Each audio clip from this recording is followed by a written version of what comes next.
नमस्कार मित्रांनो, मी उदय लाड पुन्हा एकदा स्वागत करतो आपल्या सर्वांचं आवडत्या यूट्यूब चॅनल माझी शेतीवर व्हिडिओ पाहणाऱ्या प्रत्येक शेतकरी मित्राचे आणि कास्तकार बांधवाच्या आजच्या व्हिडिओमध्ये मनापासून खूप खूप स्वागत।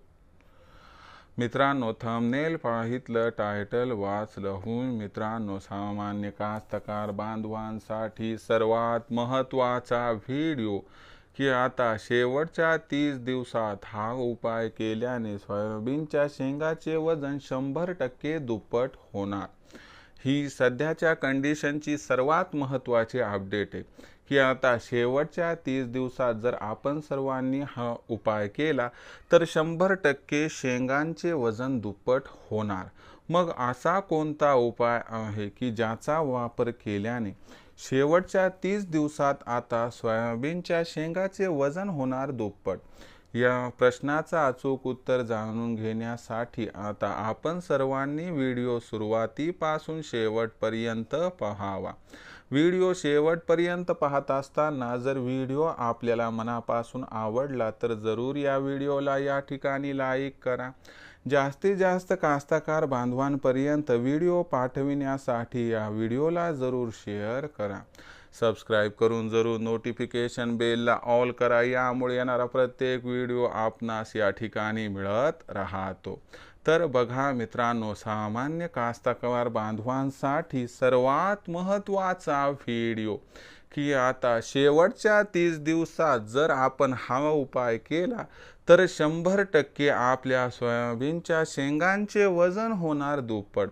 पण हा उपाय कोणता की जो उपाय केल्याने शेवटच्या 30 दिवसात आता सोयाबीनच्या शेंगांचे वजन होणार 100% दुप्पट? चला जाणून घेऊया। बघा मित्रांनो, जेव्हा आपलं त्या ठिकाणी पीक हे 70 दिवसांचं होते तर त्यावेळी आपल्या पिकातील सर्व फुलांचं परावर्तन हे त्या ठिकाणी शेंगात म्हणजे चट्ट्यात होते आणि अशा परिस्थितीमध्ये आपल्या पिकाला पोटॅशची आवश्यकता मोठ्या प्रमाणात असते आणि पोटॅशियमची आवश्यकता जर आपण परिपूर्ण केली तर 100% आपल्या पिकातील जी आहे ती शेंगाची साईज सुद्धा लांबणार आणि साईज लांबल्यानंतर आतील जो सोला आहे मित्रांनो तो सोला पोकणार, त्याचा आकार वाढणार। दुसरी गोष्ट, सोला आतून भरीव होणार, पोकळ राहणार नाही। म्हणजे माझं म्हणणं काय तुम्ही लक्षात घ्या की पोटॅशियमचा वापर केल्याने एकतर शेंग लांब होणार, त्याच्यामधला सोला हा साईजला मोठा होणार आणि सोला हा भरीव होणार। या 3 कारणांमुळे आपल्या असणाऱ्या सोयाबीनचं जे वजन आहे तर हे वजन मित्रांनो दुप्पट होणार आणि सोयाबीनचं वजन दुप्पट होण्यासाठी पोटॅशियमचा वापर करायचा। मग पोटॅशियमचा वापर कधी कसा करायचा तर लक्षात घ्या, जेव्हा आपलं पीक हे 70 दिवसाच्या वर जाते म्हणजे सोयाबीनचं पीक 70 दिवसाच्या वर होते त्यावेळेस आपल्याला काय करायचं मित्रांनो, 0050 या विद्राव्य खताचा वापर करायचा। किती करायचा आहे मग तर 15 लिटरचा पंप घ्यायचा आहे मित्रांनो आणि त्याच्यामध्ये 100 ग्रॅम आपल्याला 0050 हे विद्राव्य खत मिसळायचे आणि याची फवारणी करायची। याची फवारणी केल्यामुळे काय होणार, 48 तासाच्या आत आपल्या पिकाला पोटॅशियम मिळणार। 0050 म्हणजे काय, 0% नायट्रोजन, 0% फॉस्फरस आणि 50% पोटॅशियम, म्हणजे फक्त पोटॅशियमचा घटक आहे। हा जो घटक आहे तो आपल्या पिकाला मिळणार।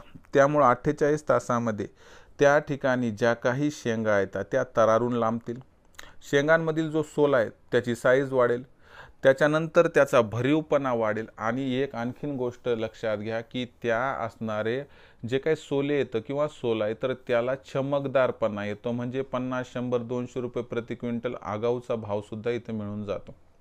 म्हणून लक्षात घ्या मित्रांनो, फक्त आपण जर 0050 या विद्राव्य खताचा वापर 70 दिवसाच्या नंतर सोयाबीनच्या पिकात केला तर 100% आपल्या शेंगाचे वजन या ठिकाणी दुप्पट होणार आणि वजन दुप्पट झालं तर मला सांगा मित्रांनो, शेवटच्या 30 दिवसात तुमचं उत्पादन हे 3 ते 5 क्विंटलनं वाढणार। याच्यापेक्षा काही वेगळं पाहिजे का आपल्याला? अजिबात नाही। म्हणून मित्रांनो, 0050 या विद्राव्य खताचा 70 दिवसानंतर सोयाबीनच्या पिकात 100% वापर करून शेंगाचे वजन करा दुप्पट। तर याचा खर्च जो आहे तो एकरी 100 ते 150च्या आसपास येईल, याच्यापेक्षा जास्त होणार नाही. पण लक्षात घ्या, हा जो उपाय आपल्यासाठी अत्यंत फायदेशीर आहे, एकदा जरूर करा. तर मित्रांनो, ही संपूर्ण माहिती आपल्याला कशी वाटली कमेंट सेक्शनमध्ये लिहून कळवा. आवडला असणार व्हिडिओ लाईक करा. सामान्य कास्तकार बांधवांपर्यंत व्हिडिओ पाठवण्यासाठी जरूर शेअर करा. सबस्क्राईब करून जरूर नोटिफिकेशन बेलला ऑल करा. यामुळे येणारा प्रत्येक व्हिडिओ हा आपणास या ठिकाणी मिळत राहतो. तर मित्रांनो, अशाच एका नवीन व्हिडिओसह मी आपला मित्र उदय लाड आपल्या सर्वांच्या आवडत्या यूट्यूब चॅनल माझी शेतीवर मिळत राहील. तोपर्यंत माझ्या प्रत्येक शेतकरी मित्राचे आणि कास्तकार बांधवाच्या आजच्या व्हिडिओमध्ये मनापासून खूप खूप आभार.